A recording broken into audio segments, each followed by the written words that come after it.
వాక్యం ధ్యానం చేసుకుందాం. 146 కీర్తన 5వ వచనం.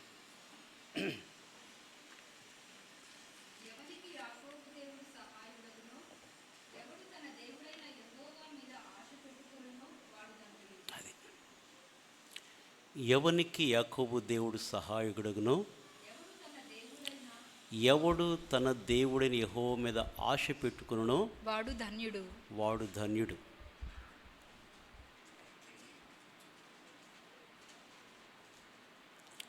108వ కీర్తన 12వ వచనంలో కూడా మీరు చూస్తే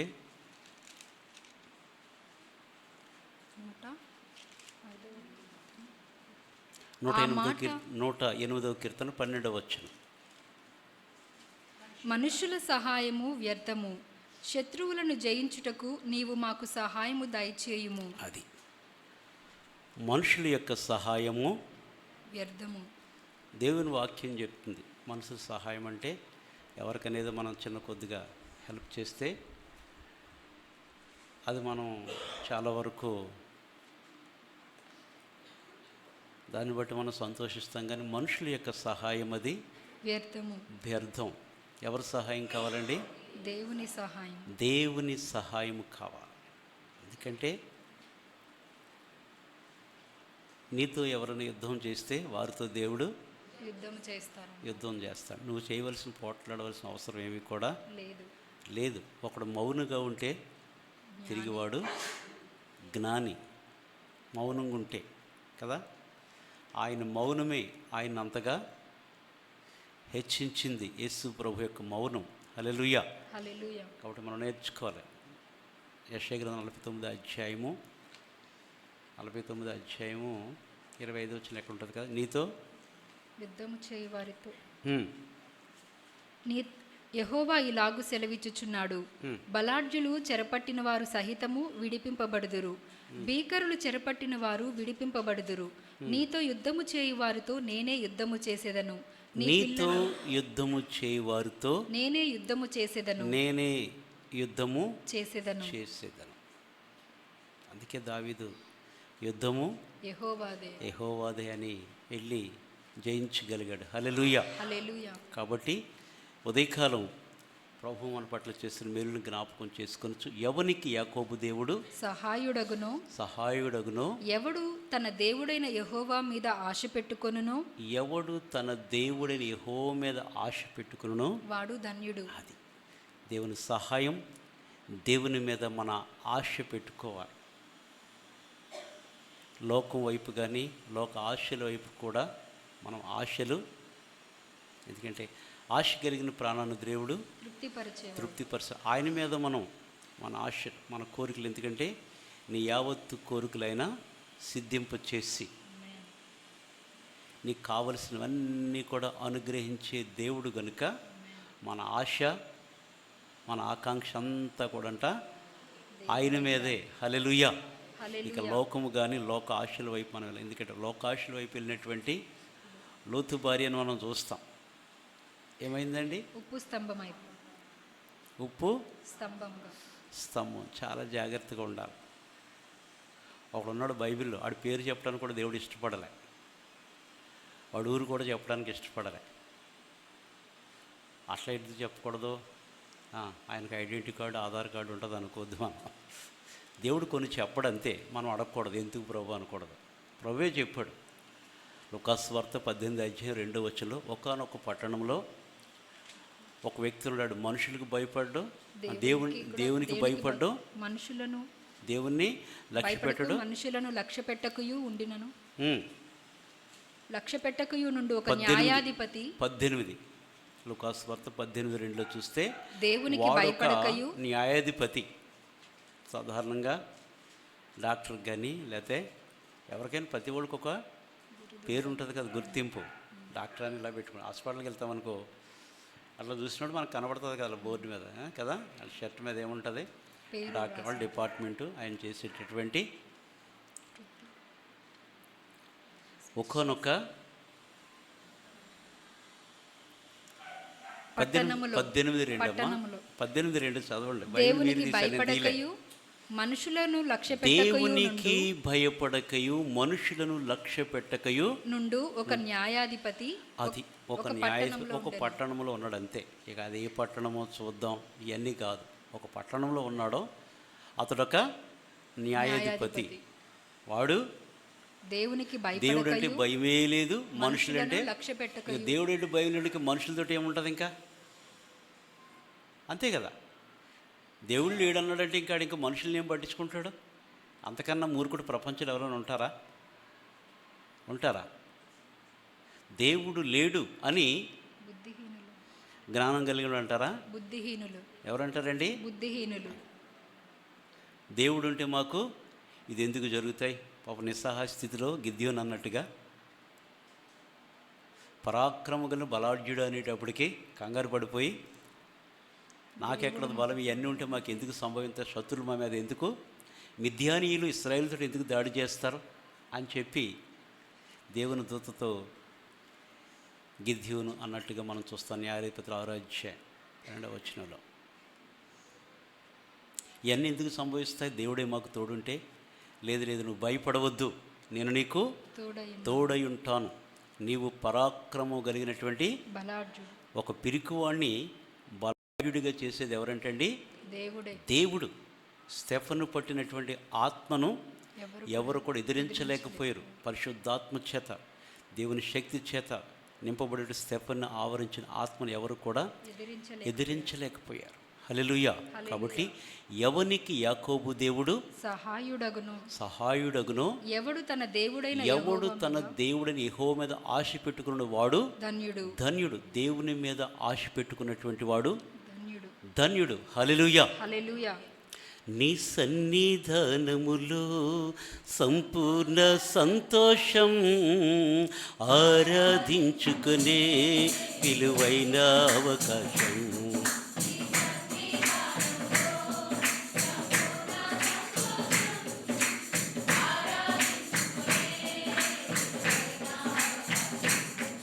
కోల్పోయినవన్నీ నాకు ఇచ్చుటకును, బాధల నుండి బ్రతికించుటకును. కోల్పోయినవన్నీ నాకు ఇచ్చుటకును, బాధల నుండి బ్రతికించుటకును. నీవే రాకపోతే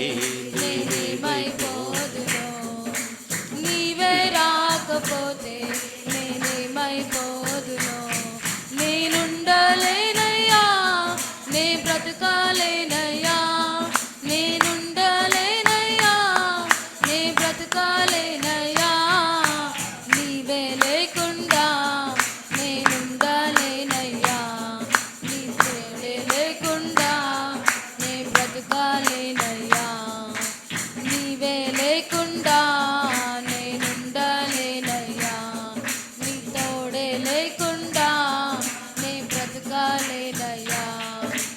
రాజా నీ సన్నిధిలో నేనుంటానయ్యా, మనసారా ఆరాధిస్తూ బ్రతికేస్తానయ్యా. రాజా నీ సన్నిధిలో నేనుంటానయ్యా, మనసారా ఆరాధిస్తూ బ్రతికేస్తానయ్యా. ఒంటరి పోరు నన్ను విసిగించినా, మనుషులెల్లరూ నన్ను తప్పు పట్టినా. ఒంటరి పోరు నన్ను విసిగించినా, మనుషులెల్లరూ నన్ను తప్పు పట్టినా. ఒంటరి వాడే 1000 మంది అన్నావు, నేనున్నానులే భయపడకు అన్నావు. ఒంటరి వాడే 1000 మంది అన్నావు, నేనున్నానులే భయపడకు అన్నావు. నేనంటే నీకు ఇంత ప్రేమ ఏంటయ్యా, నేనంటే నీకు ఇంత ప్రేమ ఏంటయ్యా. నేనుండలేనయ్యా, నే బ్రతుకాలేనయ్యా, నేనుండలేనయ్యా, నే బ్రతుకాలేనయ్యా. నీవే లేకుండా నేనుండలేనయ్యా,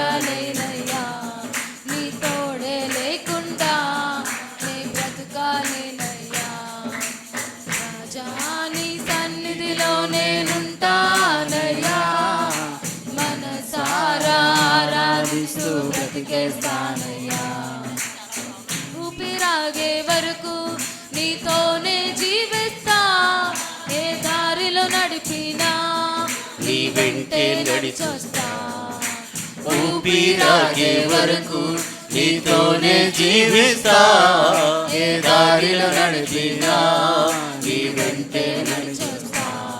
విశ్వానికి కర్త నీవే నా గమ్యము, నీ బాటలు నడుచుట నాకెంతో ఇష్టము. విశ్వానికి కర్త నీవే నా గమ్యము, నీ బాటలు నడుచుట నాకెంతో ఇష్టము. నిన్ను మించిన దేవుడే లేడయ్యా, నిన్ను మించిన దేవుడే లేడయ్యా. నేనుండలేనయ్యా, నే బ్రతుకాలేనయ్యా. నేనుండలేనయ్యా, నే బ్రతుకాలేనయ్యా. నీవే లేకుండా నేనుండలేనయ్యా, నీ తోడే లేకుండా నే బ్రతుకాలేనయ్యా. నీవే లేకుండా నేనుండలేనయ్యా, నీ తోడే లేకుండా నే బ్రతుకాలేనయ్యా. రాజా నీ సన్నిధిలోనే ఉంటానయ్యా, మనసారా ఆరాధిస్తూ బ్రతికేస్తానయ్యా. రాజా నీ సన్నిధిలోనే ఉంటానయ్యా, మనసారా ఆరాధిస్తూ బ్రతికేస్తానయ్యా. ఆరాధిస్తూ బ్రతికేస్తానయ్యా. హల్లెలూయా. దేవుని యొక్క సన్నిధిలో సంపూర్ణమైనటువంటి సంతోషం ఉన్నది. అందుకే మనం దేవుని స్తుతించాలి, దేవుని యొక్క నామము మహిమపరచాలి. యెషయా గ్రంథము 41వ అధ్యాయము 13, 14, 15 వచనాలు. యెషయా గ్రంథము 41వ అధ్యాయము 13, 14, 15 వచనాలు. నీ దేవుడునైన యెహోవా నగు నేను, భయపడకుము, నేను నీకు సహాయము చేసేదనని చెప్పుచు నీ కుడి. నీ దేవుడైన యెహోవానగు నేను, భయపడకుము. భయపడకుము. దేవుని వాక్యంలో మనం ఎప్పుడు వింటూ ఉంటాం కదా, ఏముందండి? భయపడకుము. భయపడవద్దు. ఎప్పుడు భయపడతాం? పరిస్థితులు మనకు అనుకూలంగా మనం ఎప్పుడు భయపడతాం? మనకు బాలేనప్పుడు. తప్పు చేసినోడు భయపడతాడు, తప్పు చేయడు ధైర్యంగానే ఉంటాడు. అవునా కదా? దేనికి భయపడాలి? ఇప్పుడు పోలీస్ స్టేషన్ ముందు వెళ్తాను, ఒంగొంగు వెళ్ళే వరకు దొంగోడని పట్టుకున్నాడు, కెమెరాలు ఆడాడు, పట్టుకుంటాడు, కొంచెం తేడా కనపడుతున్నాడట.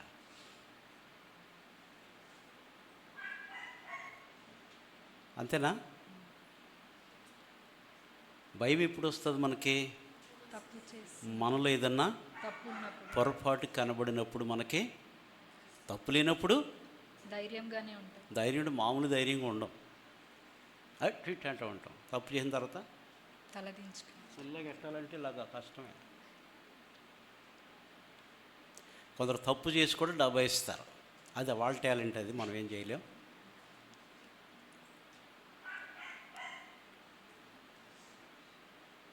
యెషయా గ్రంథం 41, 13 వచ్చిన చదువమ్మా మళ్ళీ.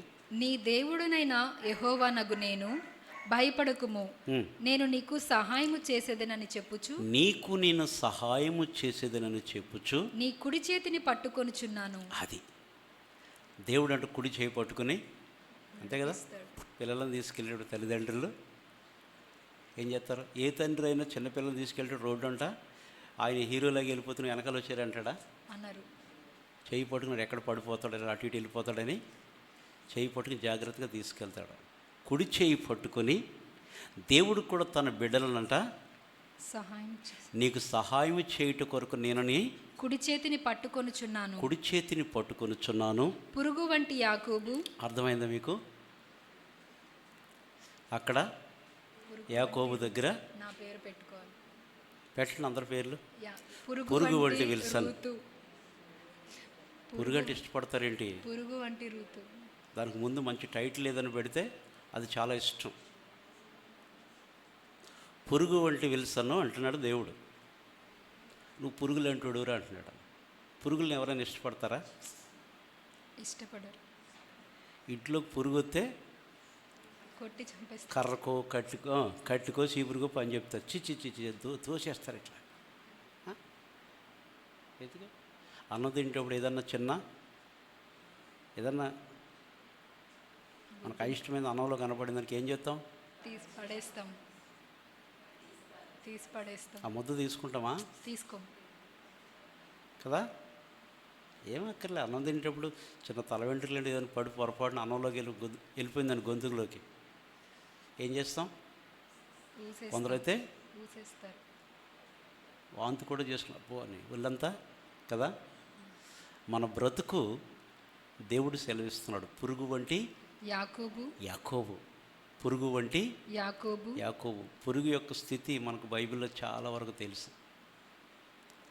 పురుగు చూడటానికే మామూలుగా ఉంటుంది కానీ దాని పని అది చేస్తుంది. అవునా కదా. పురుగు బైబిల్లో మనం చూస్తాం. 7:1-4 తీయవలసిన అవసరం లేదు కానీ మన పితరుల యొక్క స్థితి గురించి, వారు ఏ స్థితికి వెళ్ళిపోయారంటే, వాళ్ళ బ్రతుకులు ఎట్లా వెళ్ళిపోయారంటే, పసర పురుగు, మిడతలు, చీడ పురుగులు, గొంగల పురుగులు ఒకదానికొకటి వారి మీద దాడి చేస్తే ఎట్లా ఉంటాయో ఒక రైతుకి తెలుస్తుంది చీడ పురుగు పడితే పొలం ఎట్లా ఉంటుంది అనేది. ఎందుకంటే మేము కూలి పని చేసుకుంటే మాకు తెలుసు కాబట్టి రైతు పొలం దగ్గరికి వెళ్ళి రోజు చూసుకుని వస్తాడు. తెలియని రీతిగానే పురుగు పడుతుంది వ్యవసాయానికి. అట్లా లోపలికి వెళ్ళి 2 అడుగులు వేసి పొలంలోకి ఇట్లా చూసి ఆ యొక్క వరిని ఇట్లా చూసి ఇలాగ వంచి చూసినప్పుడు కింద తెల్లగా పురుగులు స్టార్ట్ అవుతుంది, అర్థమవుతుంది. అక్కడ పసరు పురుగులు చేరతాయి. ఇక అట్లాగే పర్వాలేదు అనుకున్నాడంటే 2 వారాలకే మొత్తం నీకేమీ లేదు. అది పట్టింది అనుకోండి, ఆ వెన్ను ఇట్లా వాలిపోతుంది, ఇంకా నిలవదు. అది తినేస్తుంది లోపల నుంచి పసరంతా. ఆ పసరంతా తినేసాడు తెల్లగా అయిపోతుంది, పంట పండదు. దానివల్ల ఆ పురుగు పట్టి అక్కడున్న ఆ భూమి అంతా చాలా వరకు అదే వ్యవసాయం అంతా కూడా పాడైపోతుంది. దానికి ఎన్నో మందులు కొట్టాలి, అయినను గ్యారంటీ అనేది ఉండదు. పురుగు నినివే పట్టణ విషయంలో కూడా యోనాకు దేవుడు ఒక సొర చెట్టుని వేసాడు. 40 దినాల్లో ఈ పట్టణం దుర్గతి కలగబోచున్నదని చెప్పాడు దేవుడు. అయితే యోనా కొరకు ఒక సొర చెట్టును మొలిపించాడు. అక్కడ ఒక పురుగు ఉంది. ఏం చేసిందంటే అండి, ఒక పురుగును ఏర్పరచగా 4వ అధ్యాయమా 4వ అధ్యాయం 7వ వచనం. మరుసటి ఉదయమందు దేవుడు ఒక పురుగును ఏర్పరచగా, దేవుడే పురుగును ఏర్పరిచాడు. సొర చెట్టును కూడా తొలిచినందున చెట్టు వాడిపోయింది. ముందు చెట్టుని పెట్టాడు నీడ కొరకు, దేవుడే మరలా చెట్టుని పెట్టాడు. అక్కడ యోనా గారిని పెట్టాడు, ఒక పురుగుని పెట్టాడు. పెడితే ఏం జరిగిందంటే అండి, అది ఆ చెట్టును తొలిచినందున చెట్టు వాడిపోయెను. మరియు ఎండకాయగా దేవుడు వేడిమి గల తూర్పు గాలిని రప్పించెను. ఆ పురుగు ఊరికే ఉంటుందా? పురుగు ఊరికే ఉండదు. కుమ్మర పురుగులు తెలుసు మీకు ఎవరికైనా? తెలుసు అంకుల్. అమ్మా తెలుసు అంకుల్. అది మట్టిలో ఉంటుంది కానీ మట్టి దానికి అంటుకోదు. పట్టు పురుగులు తెలుసా?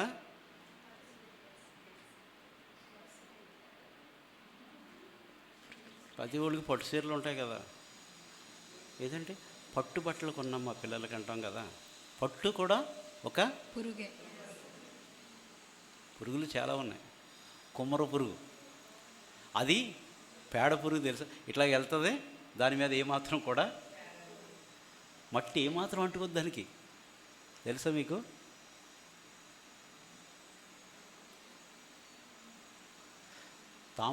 తామరాకులు ఉంటాయి, దాని మీద నీళ్ళు వెళ్ళకపోతే ఇలా జారిపోతాయి పురుగులు. దేవుడు తన జనులైనటువంటి దేవుని ప్రజలను, లేక నిన్ను నన్ను ఒక ప్రవక్త ద్వారా దేవుడు మాట్లాడేదంటే, పురుగు వంటి యాకోబు స్వల్ప జనముగు ఇశ్రాయేలు భయపడొద్దు, నేను నీకు సహాయము చేయుచున్నాను. వింటున్నారా? నేను నీకు సహాయం చేయుచున్నాను. మనకు సహాయం చేయవాడు దేవుడే. దేవుడే. ఆమేన్. నీకు నాకు సహాయం చేయవాడు దేవుడే. దేవుడు అనుమతి ఇవ్వకపోతే ఏది మన ఎద్దకు రాదు. నువ్వు బజార్లోకి వెళ్ళి నీ డబ్బులే పర్వాలేదు, నీ డబ్బులెట్టే కొని తెచ్చుకుంటావు, నాదంట. కానీ దేవుడు దానికి ఎక్కడో పండుతుంది, ఎవరికో ఇస్తాడో అది అనుమతి పొందుకుని అక్కడికి వస్తే దేవుడు నీకు అక్కడికి మార్గం సరళం చేస్తుంది. ఇదంతా దేవుని ప్రణాళిక. అర్థమైందండి? అంతే కదా. అవును. డబ్బులు ఇచ్చి కొని తెచ్చుకున్నానంటే మరి డబ్బులు కాబట్టి ఊరికి వస్తాయండి. ప్రతిదీ కూడా దేవుని యొక్క, అందుకే నువ్వు ఇచ్చినటువంటి కొత్త బట్టలు వేసుకున్నావు అనుకో, వేసేసుకుని అద్దం ముందు 10 సార్లుగా నువ్వు ఇచ్చినటువంటి ఈ నూతన వస్త్రాలకై ప్రభు నీకు స్తోత్రం నాయన. ఎంతోమందికి లేకున్నారు అయితే ప్రభు నాకు ఇచ్చి నా యొక్క దేహాన్ని కప్పుకొని ఇచ్చినటువంటి యొక్క వస్త్రమును బట్టి, నూతన వస్త్రాలను బట్టి నీకు మహిమని నేను దేవునికి ప్రతి దాన్ని బట్టి కూడా మనం దేవునికి స్తుతి చెల్లి. చిన్న విషయాలు మనం స్తుతి చెల్లించగలిగితే పెద్ద విషయాల్లో చిన్న దాంట్లో మనం నమ్మకం లేకపోతే పెద్ద బైబిలే చెప్పింది, కొంచెములో నమ్మకముగా ఉన్నవాడు, కొంచెములో నమ్మకంగా ఉన్నటువంటి వాడు ఎక్కువలో కూడా నమ్మకంగా ఉన్నప్పుడే ఉన్న కొద్ది దాంట్లోనే నమ్మకం. కొద్ది దాంట్లో ఏమనికి ఇంకా ఏమైపోతుందంటే ఆ నమ్మకం కూడా నీ దగ్గర దూరం అయిపోతుంది. చాలా జాగ్రత్తగా ఉండాలి. ఎవనికి యాకోబు దేవుడు సహాయుడుగునో, ఎవడు తన దేవుడైన యెహోవా మీద ఆశ పెట్టుకొనునో, ఇక్కడమ్మా పురుగు వంటి యాకోబు 41, స్వల్పజనమగు ఇశ్రాయేలు, యెషయా 41:14 పురుగు వంటి యాకోబు, స్వల్పజనమగు ఇశ్రాయేలు భయపడకుడి, నేను నీకు సహాయము చేయుచున్నాను అని యెహోవా సెలవిచ్చుచున్నాడు. నేను నీకు సహాయము చేయుచున్నానని దేవుడే సెలవిచ్చుచున్నాడు. నీ విమోచకుడు ఇశ్రాయేలు పరిశుద్ధ దేవుడే. మన విమోచకుడు ఎవరంటండి? ఇశ్రాయేలు పరిశుద్ధ దేవుడే. దేవునికి చాలా ఉన్నాయి. ఆయన ఎవరంటే రాజులకు రాజు. ఆయన ఎవరండి? రాజులకు రాజు. ప్రకటన 19:16 ఇక్కడ ఉంటుంది. ఆయన రాజులకు రాజు, ప్రభులకు ప్రభు. ఆయనకి మరి ఒక పేరు సియోను రాజు. ఏం పేరండి? సియోను రాజు. మరి ఒక పేరు యాకోబు రాజు. ఆయన యెషయా గ్రంథంలోనే ఉన్నాయి, అన్నీ రాసుకున్నా కానీ ఆయన పేరు ఏంటంటే సియోను రాజు. యెషయా 44:6 చూస్తే ఇశ్రాయేలు రాజు. ఇశ్రాయేలీయుల రాజైన యెహోవా. ఇశ్రాయేలుల రాజు అయినటువంటి యెహోవా నీ విమోచకుడు ఇశ్రాయేలు పరిశుద్ధ దేవుడని. తర్వాత ఆయన ఎవరంటండి? ఇశ్రాయేలు రాజు. యెషయా 41:21 కూడా చూడండి. వ్యాజ్యమాడుడని యెహోవా అనుచున్నాడు, మీ రుజువు చూపించుడని యాకోబు రాజు. ఎవరంటండి? యాకోబు రాజు. కీర్తనలు 24:12 అక్కడ ఏమంటే 24:10 అంటాడు. అక్కడ ఏంటంటే ఆయన ఎవరంటండి? మహిమ కలిగిన ఈ రాజు ఎవడు? మన దేవుడు రాజు, రాజులకు రాజు, సియోను రాజు, ప్రభులకు ప్రభు, ఇశ్రాయేలు రాజు, యాకోబు రాజు, సియోను రాజు. అంతేకాదు ఇర్మియా 10:10 అంటాడు, సదాకాలము ఆయనే. ఇర్మియా 10:10 యెహోవాయే నిజమైన దేవుడు, ఆయనే జీవము గల దేవుడు, సదాకాలము ఆయనే రాజు. సదాకాలం కూడా ఆయనే రాజు. అనేక మంది రాజులు వచ్చారు, వాళ్ళ పని అయిపోయింది, వాళ్ళు వెళ్ళిపోయారు. ఈ రాజు ఎవరంటండి? మహిమ కలిగినటువంటి రాజు, సదాకాలం ఆయనే రాజు. ఆది ఆయనే, అంతము ఆయనే, మొదటివాడు ఆయనే, కడపటివాడు. ఆ దేవుడు అంటే ఎవనికి యాకోబు దేవుడు సహాయుడగునో ఆ నరుడు లేకపోతే ఆ వ్యక్తి ధన్యుడు. దేవుని సహాయం, మనుషుల సహాయము వ్యర్థం. దేవుని సహాయం ఉంటే మనం ఏమి నా దేవుని సహాయం చేత నేను ప్రాకారము దాటిపోదును అంటాడు భక్తుడు. దేవుని సహాయం, అందుకే అందుకే మన పితరులందరూ కూడా, మోషే వాళ్ళందరూ కూడా, నీ సన్నిధి మాతో రాని ఎడల మమ్ములను ఇక్కడి నుంచి కొనిపోకు. నీ సన్నిధి, దేవుని సన్నిధి లేకపోతే మనం, ఆయన ఉంటేనే మనకి దీవెన, మనకు నీకు నాకు ఆశీర్వాదం. ఆయన లేనటువంటి జీవితము శూన్యము, అది వ్యర్థము. దేవుని సహాయం మనకి కావాలి. పురుగు వంటి యాకోబు, స్వల్పజనమగు ఇశ్రాయేలు, భయపడకుడి, నేను నీకు సహాయము చేయుచున్నాను అని యెహోవా సెలవిచ్చుచున్నాడు. నీ విమోచకుడు ఇశ్రాయేలు పరిశుద్ధ దేవుడే. నీ విమోచకుడు ఇశ్రాయేలు పరిశుద్ధ దేవుడే. కక్కులు పెట్టబడి పదునుగల క్రొత్తదైన దేవుని సహాయం మనకు తోడుగున్నప్పుడు అంటే, దేవుడు ఈ పురుగు వంటి వ్యక్తిని, ఎన్నిక లేనటువంటి వ్యక్తిని అంట తన జీవితాన్ని దేవుడు మారిస్తే గనక ఎట్లా ఉంటుందంటే అండి అతని జీవితం?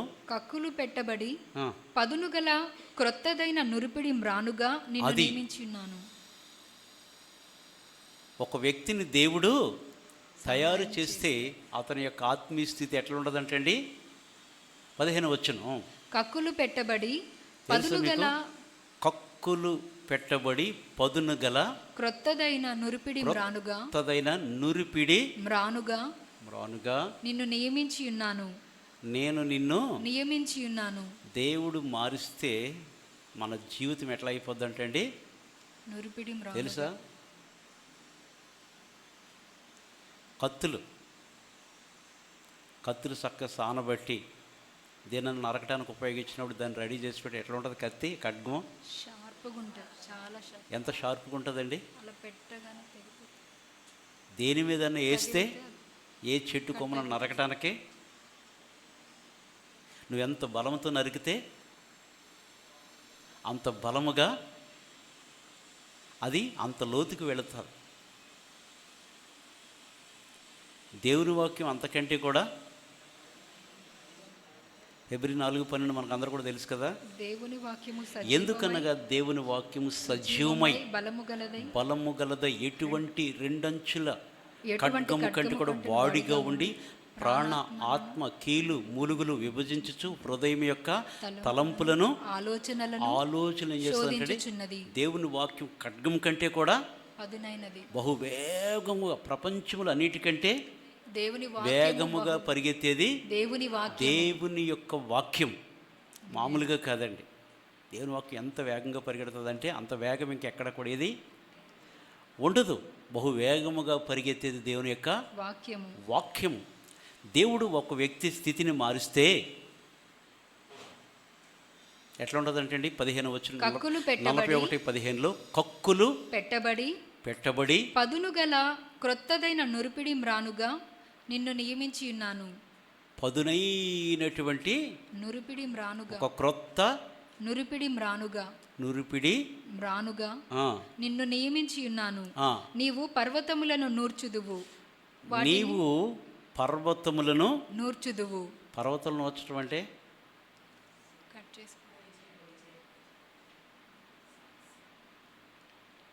జేసీబీ ఉంటుంది, కొండలను తొలగించేస్తుందనా? ఏదైనా అడ్డొస్తే ఏం తీసుకొస్తారు? ఎంత రాయిననేది ప్రొక్లైనర్స్ అయి ఉంటాయి కదా. ఏది అడ్డొచ్చినది తీసేస్తారు. ఇక అంతే, ఎంత రాయినని తీసుకుని రోడ్డుకి అడ్డంగా పెట్టేది. అది పెట్టిందని ఎవరు తీయలేరు. ఇంకా అంతకంటే కూడా నీవు ఏం చేస్తావు? పర్వతములను నూర్చుదువు. నీ ఎదుట ఉన్న పర్వతం అనగా సర్వలోకనాథుని యొక్క దేవుని ఎదుటంట పర్వతాలన్నీ కూడా మైనం వలె సమస్యలు, నీవు భరించలేని, నీవు నేను మోయలేనటువంటి సమస్యలు మనకున్నప్పుడు అంట వాటన్నిటినీ దేవుడు ఎట్లా తీసేస్తాడంటండి, అట్లా పిప్పి చేస్తాడు. ఇంత సమస్య నేను తప్పుకోలేను అనుకున్నప్పుడు దేవుడు దాన్ని ఎదుటి నుంచి తీసివేస్తాడు. అంతే కదా. బైబిల్లో సువార్తలు మనం చదువుతాం కదా, విశ్వాసం గురించి మాట్లాడాడు. ఏమంటాడు? ఎవడైనాను ఈ కొండను చూచి ఎత్తబడి ఎత్తబడి సముద్రంలో వేయబడదు అని అని హృదయంలో మనసులో సందేహింపక అలాగు జరుగునని నమ్మిన ఎడల నమ్మితే ఆ కార్యం ప్రకారముగా చేస్తాడు. నువ్వు నమ్మకపోతే జరగదు. ప్రార్థన చేసినప్పుడు అనుకున్నారంటాడు ఏమని, ఇది ఎప్పుడు వెళ్తుంది, కొండ ఎప్పుడు కరగాలి. సందేహం అనేది చాలా ప్రమాదకరమైన చాలా భయంకరం. సందేహం అనేది ఏంటంటే అపోస్తులుడే తోమే ప్రభుతో తిరిగాడు, కానీ నమ్మలేదు. ఆయన లేని సమయంలో ప్రభు వచ్చి తన శిష్యులతో మాట్లాడినప్పుడు ఆత్మరూపుకి వచ్చి మాట్లాడి మేము ప్రభువుని చూసామంటే ఆయన ఏమన్నాడు, నేను నమ్మను, చూస్తేనే కానీ ఆయన యొక్క వ్రేలు గాయములలో నా యొక్క బ్రేలును పెట్టి చూస్తేనే కానీ నేను నమ్మను అన్నాడంట. ప్రభు వచ్చాడు, తోమా ఇటుని చెయ్యి అన్నాడు. ఆయన యొక్క చేతులు తీసుకుని తన యొక్క ప్రక్కలో ఉంచాడంట. చూచి నమ్మినటువంటి వారు ధన్యులు, చూచి నమ్ము వారి కంటే చూడక నమ్మినటువంటి వారు ధన్యులు అని చెప్పి తోమాని అక్కడ గద్దించినట్టుగా ప్రభు మనం అందుకే తన యొక్క పరిచర్య విషయంలో ప్రభు కొరకు ప్రాణం పెట్టినటువంటి గొప్ప అపోస్తలుడు భారతదేశానికి వచ్చి తన యొక్క ప్రాణం పెట్టినటువంటి వాడు తోమా. అందుకే సెయింట్ తోమా. హల్లెలూయా. ప్రభు దేవుని యొక్క సన్నిధిలోనంట నీవు పర్వతములను దేవుడు ఒక వ్యక్తిని ఆశీర్వదిస్తే ఒక నురిపిడి కొడవల వలె క్రొత్తగా కక్కులు పెట్టబడినటువంటి నురిపిడి మ్రానుగా నీవు కొండలను పర్వతములను నూర్చుదువు, పర్వతాలని నూర్చుదువు, వాటిని పొడి చేయుదువు. అది నీ ఎదుట సమస్యలన్నీ కూడా పొడి చేయబడతాయి. అంతే కదా. 38 ఏళ్ల నుంచి ఆ కోనేటి దగ్గర పడి ఉన్నాడు అంటాడు. ఆయన విశ్వాసం ఇస్తే మామూలు విశ్వాసం కాదు. నాకంటే ఒక ముందు వస్తున్నాడు, దూకుతున్నాడు, వెళ్ళిపోతున్నాడు. 38 నుంచి చూస్తున్నాడంట. ప్రభు వచ్చాడు.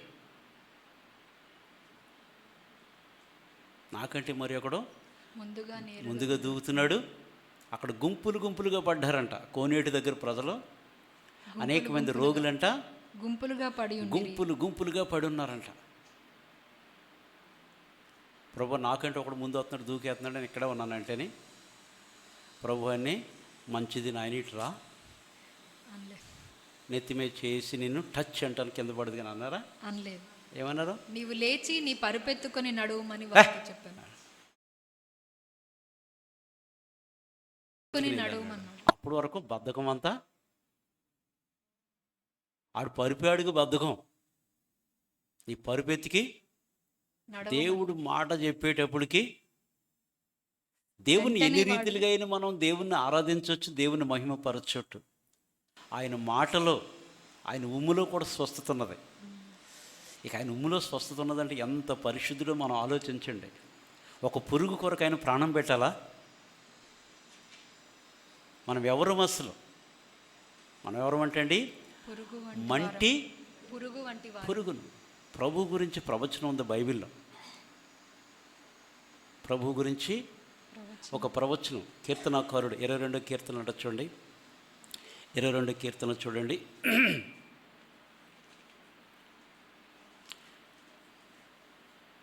నేను నరుడను కాను 22:6.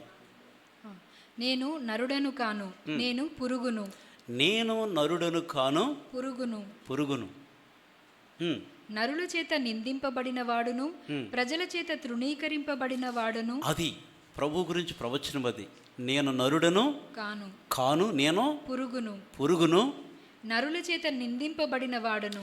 ఆయన తృణీకరించబడినటువంటి వాడు.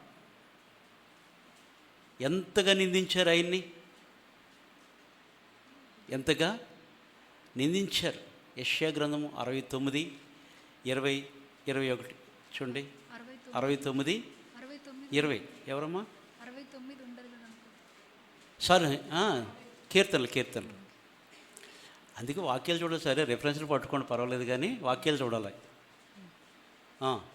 69, 66 యెషయా గ్రంథం 69, 20. నిందకు నా హృదయము బద్దలాయెను, నేను బహుగా చూసారా? కృషించి ఉన్నాను. నేను నరుడను కాను, నేను పురుగును. అక్కడేముంది? నిందకు నా హృదయము బద్దలాయెను, నేను నరుడను కాను, నేను పురుగును, నరుల చేత 22 నిందింపబడిన వాడును. కీర్తన 22:6 నేను నరుడను కాను, పురుగును, నేను పురుగును, నరుల చేత నిందింపబడిన వాడును. నరుల చేత నిందింపబడినటువంటి వాడు, మన ప్రజల ప్రభువు చేత అయినటువంటి తృణీకరించబడినటువంటి వాడు. ఇప్పుడు కీర్తనలు 69వ కీర్తన 20వ వచనం చూడండి. నిందకు నా హృదయము 19, బద్దలాయెను. 20 అమ్మ. 19, 20. 69, 20. 69, 19, 20 వచనాలు కూడా. ఓకే. నిందయు సిగ్గును అవమానమును నాకు కలిగినని నీకు తెలిసి ఉన్నది. నిందయు సిగ్గును అవమానము నాకు కలిగినని. ఎవరైనా దేనైనా ఇష్టపడతారు కానీ అవమానపరచబడటం ఎవరు కూడా, ఎవరికైనా ఘనతే కోరుకుంటారు కానీ ఎవరైనా అవమానపరచబడి ఇష్టపడతారా? 10 మంది ముందు నచ్చి అంటే బాగుండని ఎవరైనా వెళ్తారా? ఎక్కడికైనా వెళ్తారా? అక్కడికి వెళ్ళి నన్నే పొగడాలని చెప్పి వాళ్ళ ముందు మనం కనపడాలని కొంత చేస్తూ ఉంటాం, అంగాంగాలు చేస్తూ ఉంటాం. అప్పుడప్పుడు జనాల్లో కనపడాలంతే. మన గుర్తింపు చాలామంది ఎక్కువ గుర్తింపుకి ప్రయాసపడుతూ ఉంటారు. ఘనత అదే వస్తుంది. అందుకే నేను ఎవరైనా ఏదైనా విందుకు పిలిచినప్పుడు మా వాడిదని ముందు కూర్చి చేసుకోవద్దు, ముందు కూర్చి లాగేస్తారు. శుభ్రంగా ఏదో మూలను కూర్చుంటే, అరే మా వాడు వచ్చి ఇంకా రాలేదంటే ఏరేరని చూసేటప్పుడు అక్కడ ఉన్న నీ కొరకే చూస్తున్నారు రండి అంటారు. ముందే కావాలని వెళ్తే ఆ కుర్చీ ఉండదు. అందుకే ఘనతలు ఎప్పుడు కూడా కోరుకోకూడదు. ఆయన మహిమను, తండ్రిని, సింహాసమును, దేవదూతల భాగ్యమును విడిచి ఎట్లా వచ్చేసాడంటండి? మానవ శరీరము దాల్చి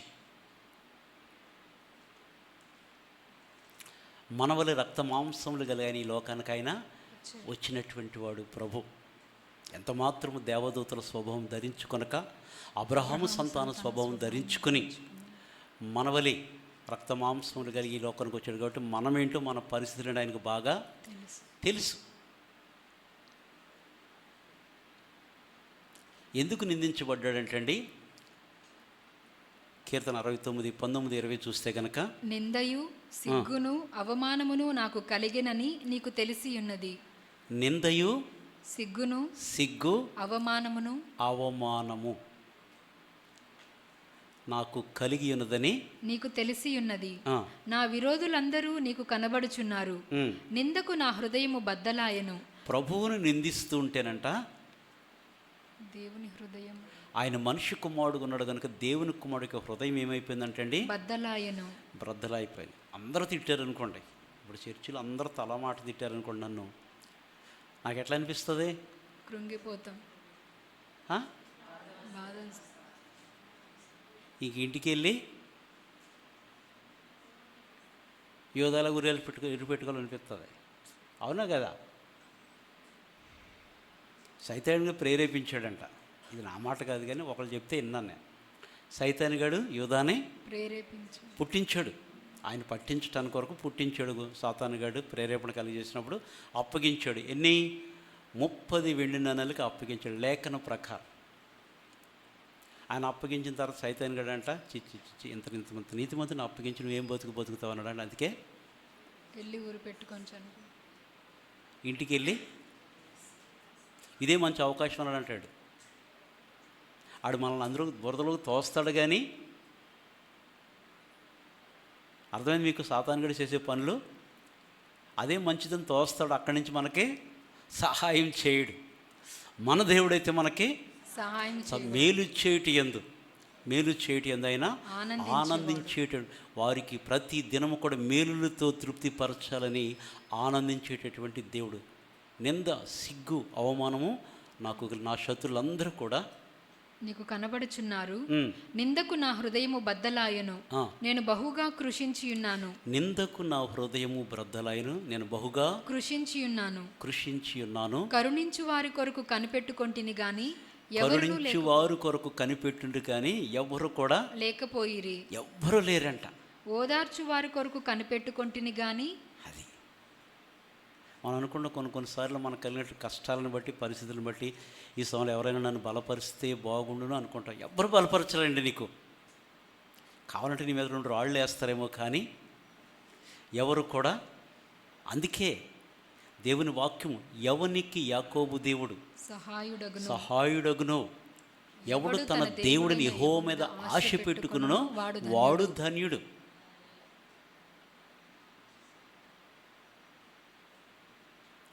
ఆయన మీద మనం ఏంటంటే అండి, నీ ఆశ ఎప్పుడు కూడా భంగము కానేరదు, నిరాశ చెందవు.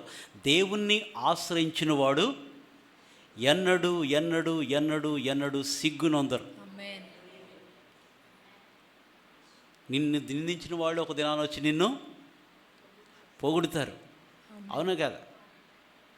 పౌలు రాళ్లతోటి కొట్టిన వాళ్ళు పట్టుకొచ్చి పూదండలేయడానికి. కంగారు పడద్దు, కొంత సమయం పడుతుంది. ఏదైనా దేవుడు న్యాయాధిపతి. ఒకసారి 18 అదే చెప్పాడు ప్రభు. వారి విసుకక నిత్యము ప్రార్థన చేయాలని ఒక ఉపమానం చెప్తూ, దాంట్లో ఒక న్యాయాధిపతి ఉన్నాడు, అదే పట్టణంలో ఒక విధవరాలు ఉన్నది. నాకును నా ప్రతివాదికి న్యాయం తీర్చమని రోజు వెళ్తుందంట ఆయన దగ్గరికి. వాడేం ఆశిస్తున్నాడో, అసలే అన్యాయస్తుడు. ఏం కావాలి? కేసు వాదించాలంటే డబ్బులు కావాలి, ఫీజు తీసుకురావాలి. ఊరికేనా? ఇప్పుడు కాదులు అంటాడు. దాని అర్థం ఏంటి? అప్పుడే 20,000 చెక్ రాసిస్తే ఎల్లుండే నీకు వాడికి నోటీస్ పంపిస్తానంటాడు, సమన్స్ పంపిద్దాం అవతలడికి అంటాడు. ఈమె ఇవ్వట్లేదు కదా. అసలే పేదరాలు పెదవరాలు, వాడు అసలే అన్యాయస్తుడు. ఇద్దరికి రోజు వెళ్తుంది వస్తుంది. సార్ నా సంగతి ఏంటి సార్ అంటే,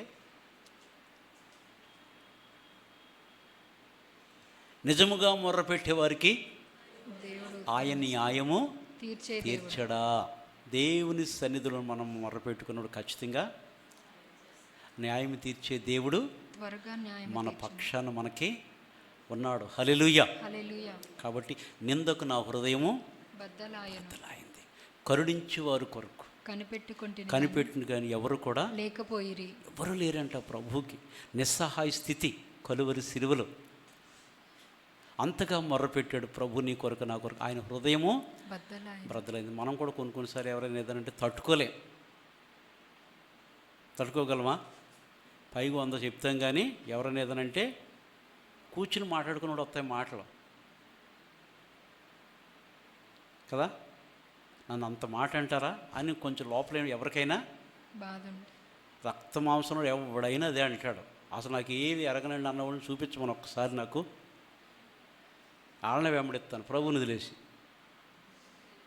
ఉన్నారా? రక్త మాంసం కలిగినట్టు ప్రతివాడు కూడా పనికిమాలిన రోషం అందరికీ ఉంటుంది. దైవత్వానికి సంబంధించినటువంటి మన దేవుడు రోషము కలిగినటువంటి దేవుడు. హల్లెలూయా. 69 కీర్తన 3-4 వచనాలు కూడా చదవమ్మా. నేను మొరపెట్టుట చేత అలసియున్నాను, నా గొంతుక ఎండిపోయెను. అబ్బా, నేను మొర్రపెట్టుట చేత అలసియున్నాను. అబ్బా,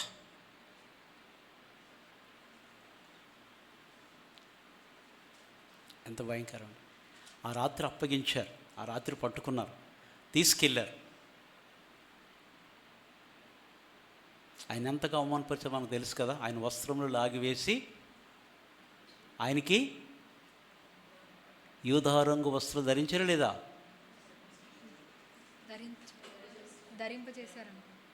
మరి చెప్పండి, నాకంటే కొంచెం మెమరీ లాస్ ఫెయిల్ నేను. ఆయన వస్త్రాలు తీసివేసి అవమానపరిచారు. హేరోదు పిలాతు ఆఖరికి పిలాతు చూశాడు, ఇతను శిక్షకు సంబంధించినటువంటి ఏ నేరం చేసినట్టు నాకు కనబడటం లేదు, ఇతను నాకు ఏ దోషము కనబడలేదని చేతులు కడుక్కుని ఆయనను అని చెప్పి, వాడు ఏం నేరం మోపారంటే నేను యూదుల రాజును అని చెప్పుకున్నాడు కాబట్టి దాన్ని బట్టి ఆయన దేవుని కుమారుడు అని చెప్పు, యూదుల రాజు అని చెప్పుకున్నాడు, దాన్ని బట్టి ఆయన్ని సిలువేయమన్నాడు. సరే అని చెప్పి వారి కేకలే గెలిచిని వేయించారు, అవమానపరిచారు. ఉదయం రాత్రంతా ఇబ్బంది పెట్టారు. ఉదయం 9 గంటల నుంచి మధ్యాహ్నం 3 గంటల వరకు ఆయన వెళుతూ ఉంటే, ఆయన సిలువ ఆయన చేత మోపిస్తూ ఉంటే, ఆయన మోయలేక తూలి పడిపోయినప్పుడు ఒక వ్యక్తి కురుడైన సీమోనో ఎవరో మొత్తం మీద ఒక పల్లెటూరు, ఒక పడుచువాడని సందర్భాలు చాలా ఉన్నాయి కదా. ఒక చోట ఏమని చూస్తాం, కురేనీడేటువంటి సీమోను.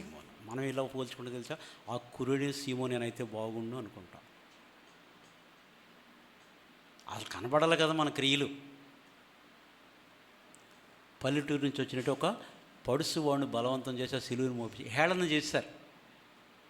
ఆయన పడిపోతూ ఉంటే అంత బరువైనటువంటి సిలువ.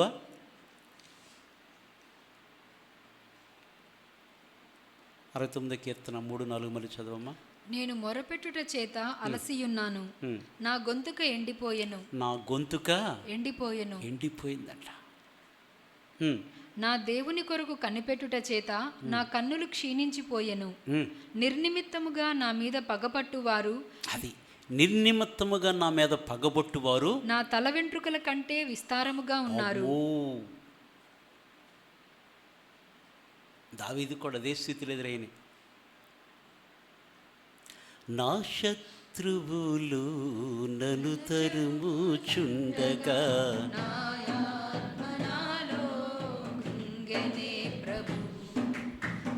శత్రువులు నన్ను తరుముచుండగా, నా ఆత్మ నాలో కృంగెనే ప్రభు. నా మనసు నీ వైపు త్రిప్పిన వెంటనే, నా మనసు నీ వైపు త్రిప్పిన వెంటనే, శత్రువుల చేతి నుండి విడిపించినావు, కాపాడినావు. శత్రువుల చేతి నుండి విడిపించినావు, కాపాడినావు. స్తుతి పాత్రుడా, స్తోత్రారుడా, స్తుతులందుకో పూజారుడా. స్తుతి పాత్రుడా, నా ప్రాణ స్నేహితులు నన్ను చూచి దూరాన నిలిచేరు నా ప్రభు. నా ప్రాణ స్నేహితులు నన్ను చూచి దూరాన నిలిచేరు నా ప్రభు. నీ వాక్య ధ్యానమే నా త్రోవకు వెలుగై, నీ వాక్య ధ్యానమే నా త్రోవకు వెలుగై, నన్ను నిలిపెను నీ సన్నిధిలో, నీ సంఘములో. నన్ను నిలిపెను నీ సన్నిధిలో, నీ సంఘములో. స్తుతి పాత్రుడా, స్తోత్రారుడా, స్తుతులందుకో పూజారుడా. స్తుతి పాత్రుడా. నా యొక్క శత్రువులు నన్ను తరుముచుండగా, నా ఆత్మ నిర్నిమిత్తముగా నా మీద పగపట్టువారు. నీ మీద సరే, నిర్నిమిత్తముగా జరుగుతున్నది ఎక్కడైనా సొసైటీలో అంతే కదా. నువ్వు వారికి ఎలా శత్రువులు అనుకుంటావు, వాళ్ళు కూడా నిన్ను కూడా చాలా జాగ్రత్తగా ఉండాలి. మనకు శత్రువు ఎవడు ఉండాలంటే సాతాను. ఎవరు ఉండాలి? సాతాను. ఆడి మిత్రుడు కాకూడదు ఎప్పుడు. ప్రభువే చెప్పాడండి, మీ శత్రువైన సాత ఎవరిని మృంగుదున. చూస్తున్నాడు, ఏం చేస్తాడు? వెతుకుచున్నాడు. ఇలాగంటే కూడా అర్థం అవ్వలేదా? వెతుకుచున్నాడు. ఈయన మింగుదామని వస్తా అంటాడు. వాడు సింహం కాదు కానీ గర్జించు వాడి యాక్టింగ్లకే ఎరైపోతూ ఉంటారు. వాడు సింహము వలె గర్జించుచు ఎవరిని మృంగుదునా మింగుదునా అని వెదుకుచు తిరుగుచూ ఉంటాడు. 4వ 69 4వ ఏముందమ్మా? నిర్నిమిత్తముగా నా మీద పగపట్టువారు నా తల వెంట్రుకల కంటే విస్తారముగా ఉన్నారు. అబద్ధమును బట్టి నాకు శత్రువులై నన్ను సంహరింప కోరువారు అనేకులు. నేను దోచుకొనని దానిని నేను ఇచ్చుకొనవలసి వచ్చెను. అది నేను దోచుకొనని దానిని నేను ఇచ్చుకొనవలసి వచ్చెను. వచ్చెను. అన్యాయం. ఎంత అన్యాయం అండి! ఆయన ఏం మన దగ్గర నుంచి దోచుకున్నాడా? దోచుకోలేదు. నేను దోచుకొనవలసింది ఇచ్చుకొనవలసి వచ్చెను. మన నిమిత్తం ఆయన చనిపోయాడు, శ్రమపడ్డాడు, గాయపరచబడ్డాడు. అందుకే తృణీకరించబడినటువంటి నరుల చేత తృణీకరింపబడినటువంటి వాడు. యెషయా గ్రంథము 41 8, 9, 10 వచనాలు. నా సేవకుడవైన ఇశ్రాయేలు, నేను ఏర్పరచుకొనిన యాకోబు. అది నా సేవకుడైన ఇశ్రాయేలు, నేను ఏర్పరచుకున్నటువంటి యాకోబు. నా స్నేహితుడైన అబ్రహాము సంతానమా. దేవుడు ఎంత చక్కగా ప్రవక్త ద్వారా మాట్లాడుతున్నారు చూసారా? నీవు నా సేవకుడు, నేను ఏర్పరచుకున్నా. అయితే నా స్నేహితుడు దేవుడు అంటున్నాడు. అబ్రహాముని ఏమంటున్నాడు? నా స్నేహితుడు. దేవునికి స్నేహితుడు అయిపోయాడు అబ్రహాము. ఎందుకంటే అబ్రహాము లోబడ్డాడు, దేవుని మాట విన్నాడు. అందుకే దేవుడు ప్రతి విషయంలో నేను అబ్రహాము దేవుడును, ఇస్సాకు దేవుడును, యాకోబు దేవుడును. హల్లెలూయా. చాలినటువంటి దేవుడు. కాబట్టి ఇశ్రాయేలు, యాకోబు, నా స్నేహితుడు అబ్రహాము సంతానమా భూ దిగంతముల నుండి నేను పట్టుకొని. అది భూ దిగంతముల నుండి నేను పట్టుకొని దాని కొనల నుండి పిలుచుకొనిన వాడా. అది దేవుడు పట్టుకుంటాడు. ఎక్కడున్నా నిన్ను నన్ను ఎక్కడున్నా కానీ దేవుడు ఏం చేస్తాడంటే అండి పట్టుకుంటాడు. దాని కొనల నుండి పిలుచుకొనిన వాడా. ఎజ్కేల్ అంటాడు. ఎజ్కేల్ ఏమంటాడు తెలుసండి? 28వ అధ్యాయంలో ఎక్కడ అంటాడు?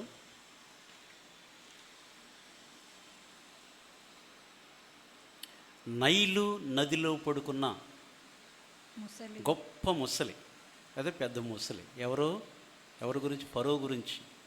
నీవు అక్కడుంటే నీకు అక్కడ నేను గేలం వేసి అక్కడి నుంచి లాగుతానంటాడు. చదివారు ఎప్పుడు? ఉందా 28లోను?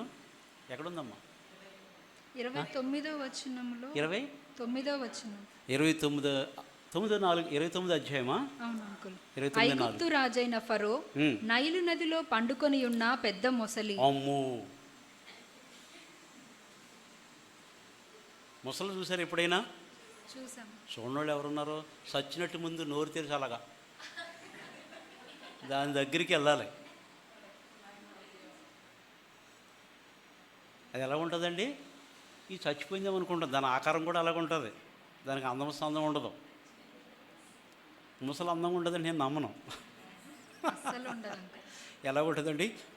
పొలుసులుగా అలా చూస్తుంది. ఓ కన్ను మూసి చూస్తలేదు, కన్ను తెరిచే చూస్తుంది, అంతే. అది దాని దగ్గరికి వెళ్ళే వరకు దాని ఆకారం తెలియదు మనకి. చచ్చిపోయిందేమో అనుకుంటాం కదా. చూస్తుంది చూసి పట్టుకుంటుంది. ఇక పట్టుకుందంటే ఆ జాయింట్ వెళ్ళిపోవలసింది. ఇంకా అది నైలు నదిలో ఫరో గురించి. ఐగుప్తు రాజైన ఫరో నైలు నదిలో పండుకొని ఉన్న పెద్ద మొసలి, నేను నీకు విరోధిని, నైలు నది నాది, నేనే దాని కలుగజేసిదిని అని నీవు చెప్పుకొనుచున్నావే. నేను నీ దవడలకు గాలములు తగిలించి నీ నదులలోనున్న చేపలను నీ పొలుసులను అంటజేసి నైలులో నుండి నిన్ను. దేవుడే గేలమేసి లాగుపడతాడు. హల్లెలూయా. చాలా జాగ్రత్తగా ఉండాలి. ఇక్కడ నా స్నేహితుడు అబ్రహాము సంతానం భూ దిగంతం నుండి కొనల నుండి నేను పట్టుకొని ఆ. దాని కొనల నుండి పిలుచుకొనిన వాడా. దేవుడు ఏ స్థితిలో ఉన్నా నిన్ను నన్ను ఆయన పిలుచుకొని తన ప్రణాళికలో ఉంటే ఖచ్చితంగా పిలుచుకుంటాడు. మన భక్తికి మన మంచితనం కాదని ఇక్కడ కూడుకున్నది. దేవుడు ఎక్కడో తిరుగుతున్న నిన్ను నన్ను పట్టుకున్నాడు. ఒక విధంగా చెప్పాలంటే ఎందుకు పనికిరాని దేవుడు పనికి వచ్చేవాడు అంటే ఆయనకు అక్కర్లే. ఆయన పిలిచింది ఎవరిని? పాపులను, ఆయన ఎవరిని పిలిచాడంటండి? బలహీనులను. నాకు ఆరోగ్యం కలిగినటువంటి వారు బాగానే ఉన్న నీతిమంతులు అక్కర్లేదన్నాడు ఆయన. ఆయనకి ఎవరు కావాలంటండి? రోగులు. రోగులను పాపులను పిలిచాడు ఆయన. మేము మంచోడు అనుకుంటూ వద్దులే అనుకున్నాడు ఆయన. అంత మంచితనం మాకు వద్దు. చాలామంది వారి దృష్టిలో దేవుడు పిలిచింది ఎవరినంటండి? పాపులను. పాపులను పరిశుద్ధులుగా చేయడు. ఎందుకంటే ఆయన పరిశుద్ధుడు కనుక మనల్ని కూడా పరిశుద్ధులుగా చేయాలి. అయితే భూ దిగంతం కొనల నుండి పిలుచుకునేటువంటి వాడా, నీవు నా దాసుడవనియు నేను నిన్ను ఉపేక్షింపక, నీవు నా దాసుడు అని నేను నిన్ను ఉపేక్షింపక, నిన్ను త్రోసివే నేను ఉపేక్షింపక ఏర్పరచుకొంటిననియు, అది తృణీకరించక నేను నిన్ను ఏర్పరచుకొంటిననియు. ఏర్పాటు అందుకే యెహోవా తమకు దేవుడికి కాగలిగినటువంటి నరులు ధన్యులు. ధన్యులు.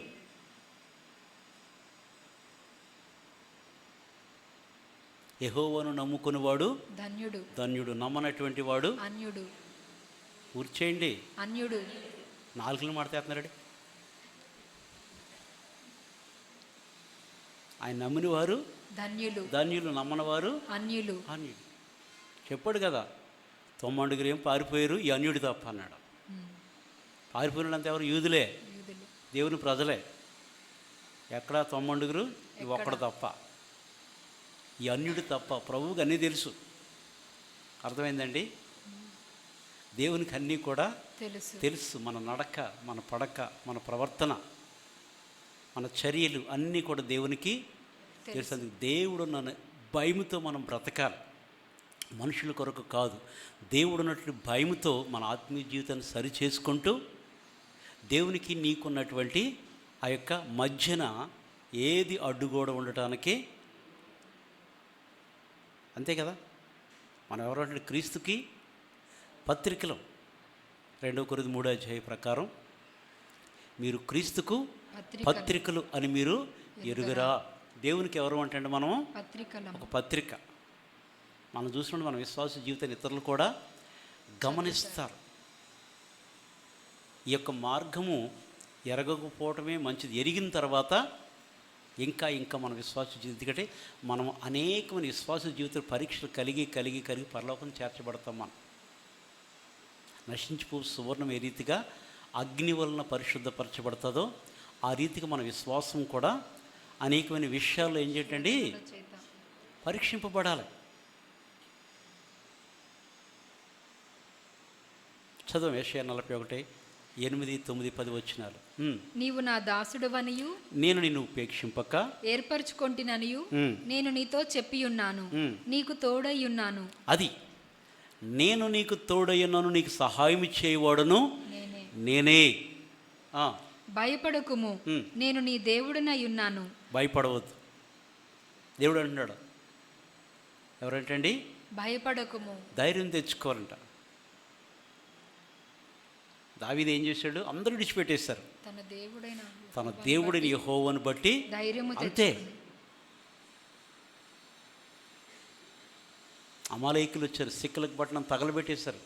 మొదటి సమయంలో 30 మనం చూసినప్పుడు.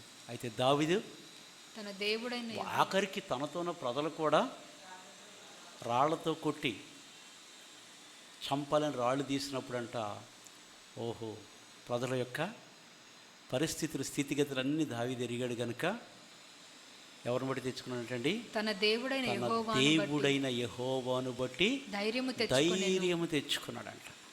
ఎవ్వరు రారండి, ఎవ్వరు సహాయం చేయరు. మాటల వరకు నేను కానీ నీవు కానీ మాటల వరకు ఎవరు కూడా మనం చేయలేము. మనం సహాయం చేసినది అది పెద్ద కాదు. మనం సహాయం చేసామని అనుకుంటూ ఉంటాం. నేను వాళ్ళకి సహాయం చేసి వీళ్ళకి సహాయం, మన సహాయం కాదండి. మన ప్రేమలో స్వార్థం ఉంటుంది, దేవుని ప్రేమలో స్వార్థం ఉండదు. ప్రతిఫలము ఆశించని ప్రేమ అగాపే ప్రేమది.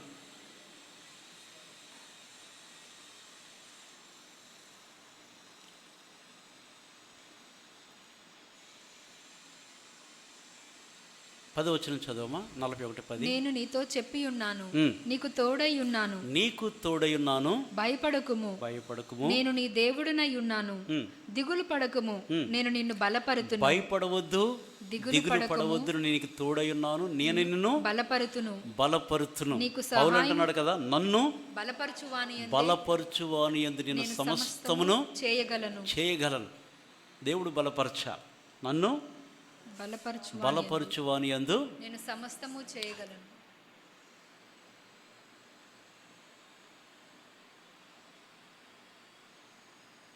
దేవుని బట్టి మనం ఏం చేయండి, ధైర్యం తెచ్చుకోవాలి. మనం ఈ మధ్య పాడుతూ ఉన్నాం కదా, ఈ మధ్య ఒక పాట తెలుసా, నేనున్న స్థితిలోనే సంతృప్తిని నీకు నువ్వు ఉదయకాలం లేచి ఏం చేయాలంటండి, స్తుతించాలి. వేకువని లేచి జనుల మధ్య నీకు కృతజ్ఞతాస్తుతులు చెల్లించెదను. జనుల మధ్యలో నేను నీకు కృతజ్ఞతాస్తుతులు చెల్లించెదను. కృతజ్ఞతాస్తుతులు చెల్లించి సితారా స్వరమండలమా మేలుకొనుడి. నేను వేకువనే లేచెదను. వేకువని లేచి, చాలామంది అంట వేకువని లేచి, చాలా పెందల కడ లేచి అంటే వేకులు లేచి చాలా రాత్రి అయిన తర్వాత పండుకొనుచు కష్టపడి తింటారంట. దేవుడు ఏమంటాడు, దాన్ని అది వేస్ట్ అంటున్నాడు. దేవుడు ఇస్తాడు, కానీ దేవుని స్తుతించడం మనం నేర్చుకోవాలి. నీకు ఎక్కువ కష్టాలను కూడా ఇంకా దేవునికి ఇష్టంగా దేవుని స్తుతించాలి. ఆయన తప్ప మనకి ఏ ఆధారం లేదు.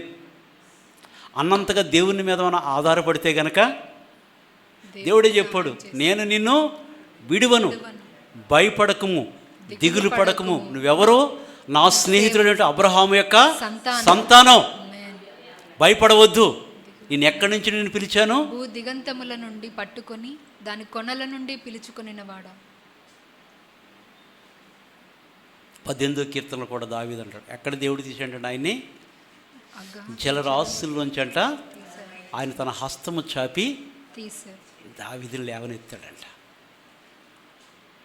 ఉన్నత స్థలముల నుండి ఆయన నన్ను నిలవబెట్టానంట. ఎంతమ్మా? 16వ వచనం. ఉన్నత స్థలము నుండి చేయి చాపి ఆయన నన్ను పట్టుకొనెను, నన్ను పట్టుకొని మహా జలరాశులలో నుండి తీసెను. అది దేవుడు అంటే లేవనెత్తితే ఆ రీతిగా ఉంటుంది. ఎక్కడెక్కడున్నా నిన్ను నన్ను పట్టుకుని ఒక్కొక్కరినే తీసుకొచ్చి ఒక చోట పడేసాడంట. అందుకేమనమాట, ఐగుప్తు అనేటువంటి లోకం నుంచి అంట తీసుకొచ్చంట సంఘం అనే ద్రాక్ష తోటలో నిన్ను నన్ను ఆయన నాటాడు. దేవుడు నాటాడు. యెహోవా నాటబడినటువంటి చెట్లు మనం. కాబట్టి ఈ చెట్లు ఇంకా చీడ పురుగు ఉండకూడదు. పురుగు ఎప్పుడు ఏం చేస్తుందండి, చెట్టు బాగానే ఉంటుంది, ఎక్కడికి వస్తుంది, లోపలికి వస్తుంది, లోపల నుంచి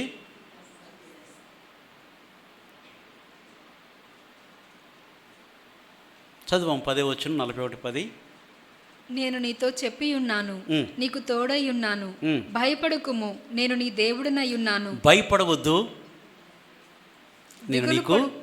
నేను నిన్ను బలపరుతును. దేవుడనై ఉన్నాను,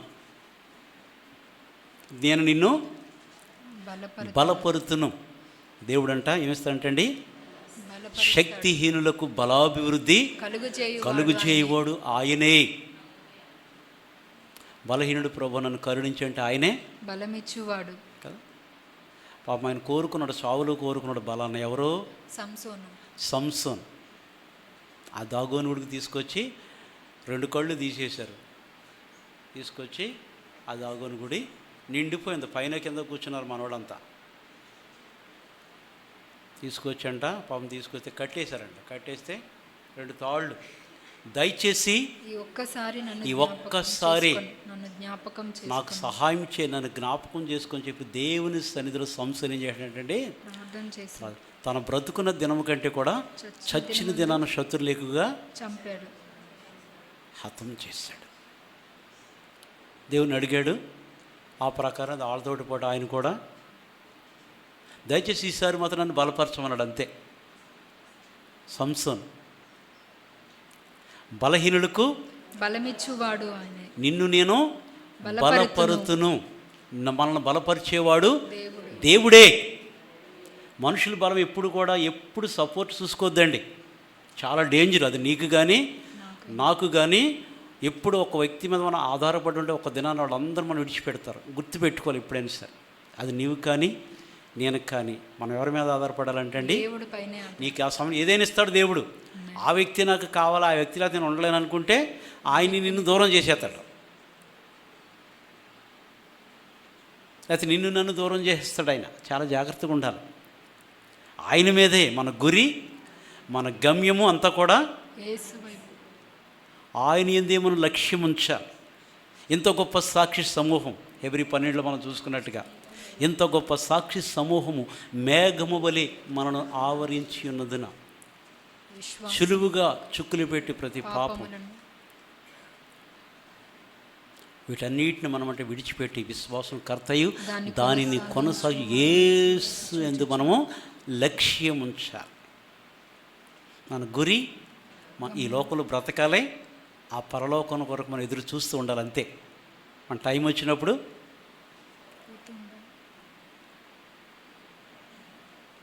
వెళ్ళిపోతాం కదా.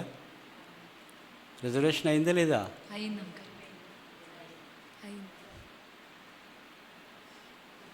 రెడీగా ఎప్పుడైనా మనం అక్కడ వాడు ఇక్కడ వాడు కాదు.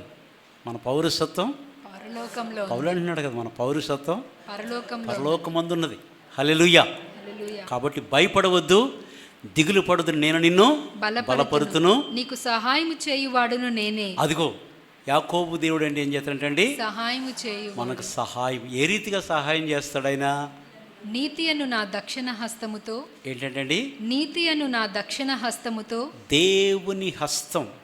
నెహెమ్యా కానీ, ఎజ్రా, దావీదు, యోసేపు వీళ్ళంతా నా దేవుడు నాకు తోడుగా ఉన్నట్టు కరుణ కలిగినటువంటి హస్తం. నీతి అనే నా దక్షిణ హస్తం.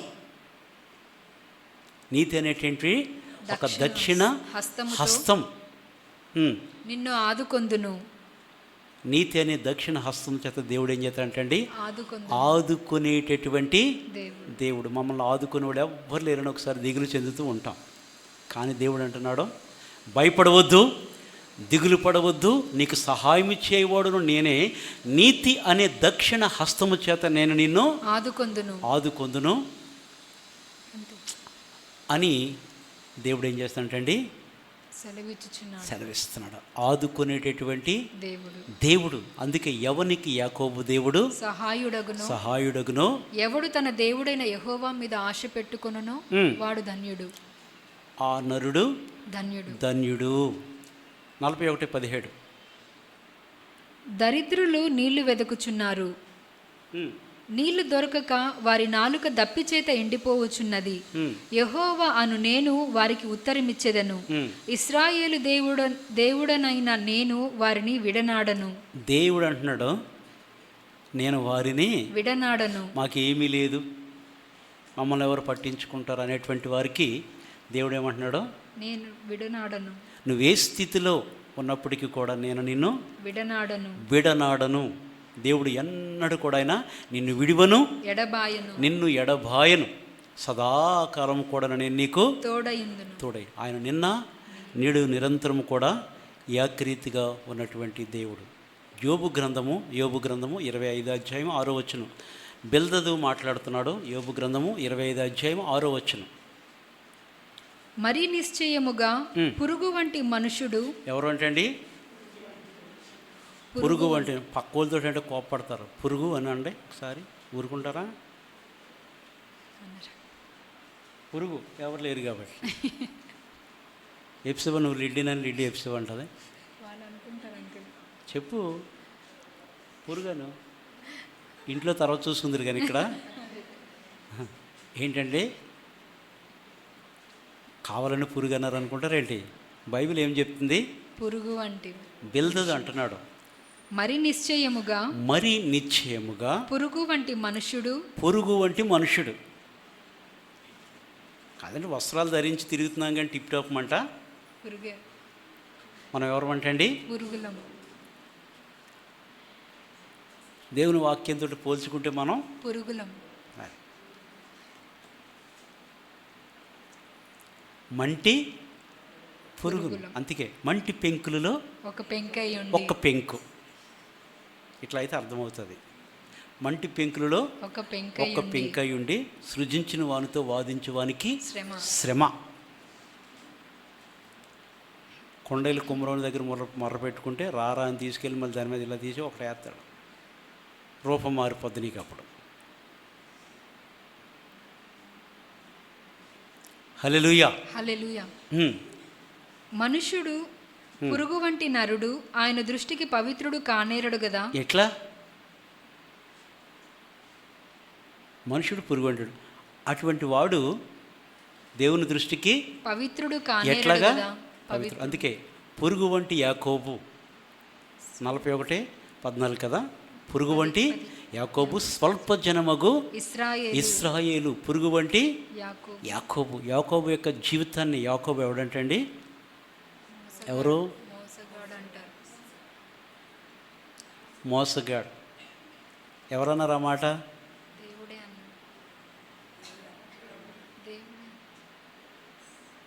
ఎవరన్నారు?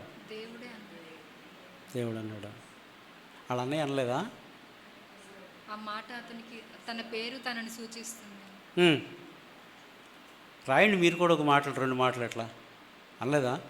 2 సార్లు మోసం చేసిన అన్నయ్య గారు మా తమ్ముడు చాలా మంచోడు, ఎంత మోసం చేశాను మా తమ్ముడే అన్నాడా? 2 మార్లు నన్ను మోసం చేశాడు. అది పేరు తగ్గట్టే ఉన్నాడు. 2 సార్లు నన్ను మోసం చేశాడు.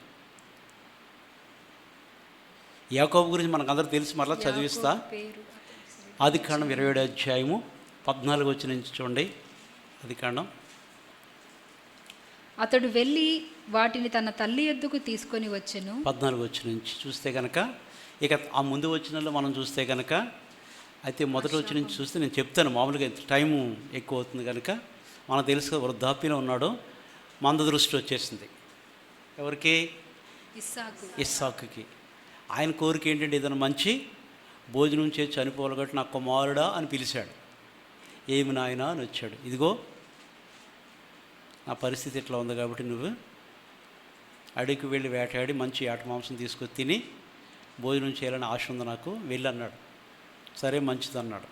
ఈ సంభాషణ అంతా వాళ్ళ అమ్మగారు వింటా ఉన్నారు. గొడవలు ఎక్కడి నుంచో రావు. నువ్వు నాకు ఇష్టం, కొడుకేమో తల్లికి ఇష్టం, కూతురేమో కుటుంబంలో లేవేంటి? ఇక్కడ ఎవరికి ఇష్టం? ఇస్సాకేం పెద్ద కొడుకు చెప్తున్నాడు యేషోకి, నానా ఇట్లా రా అంటే చిత్తం ఆయన అని వచ్చాడు. ఆయన చెప్తుంటే వినేసింది ఇక్కడి నుంచి చెవల పిల్లేగా. ఎవరో రెబ్కా ఈయన ఏం చేసింది? ఇదిగి ఇట్లా అంటే, అయితే నువ్వు ఇట్లా చెయ్యి అంటే, అమ్మో అది శాపం వస్తుంది నా మీద, అట్లా చేయనంటే, ఎందుకంటే నేను నన్ను వాడును, మా అన్న రోమములు కలిగినటువంటి, ఒకవేళ తడుగు చూస్తే నేను దొరికేతాను కదబ్బా అన్నాడు. ఏం కాదు, ఆ శాపం నా మీదకి వస్తుంది అని గవ్వగా ఆయన వస్త్రాలు తీసుకొచ్చి చేయించేసి ఈమె సిద్ధం చేసేసింది. ఎవరు చేయించారు ఇది? మనం ఎవరి గురించి ఎక్కువ చెప్పుకుంటాం? యాకోబుకు నేర్పించింది ఎవరు చెప్పండి? వాళ్ళ అమ్మగారే కదా.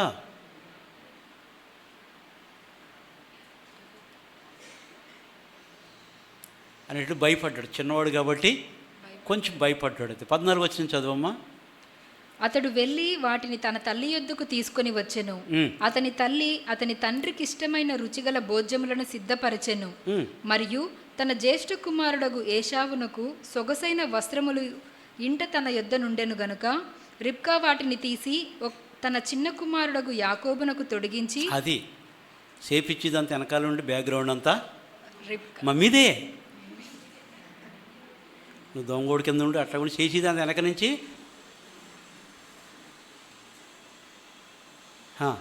ఆ మేకపిల్లల చర్మములతో అతని చేతులను అతని మెడ మీద నునుపు భాగమును కప్పి, ఇక్కడ కూడా తేడా రాకూడదు అని చెప్పి ఇక్కడ కూడా కప్పి అన్నీ కప్పించేసి తాను సిద్ధపరిచిన రుచిగల భోజ్యములను రొట్టెను తన కుమారుడగు యాకోబు చేతికియగా అతడు తన తండ్రి యొద్దకు వచ్చి నా తండ్రి అని పిలువగా అతడు ఏమి నా కుమారుడా నీవెవరవని అడిగెను.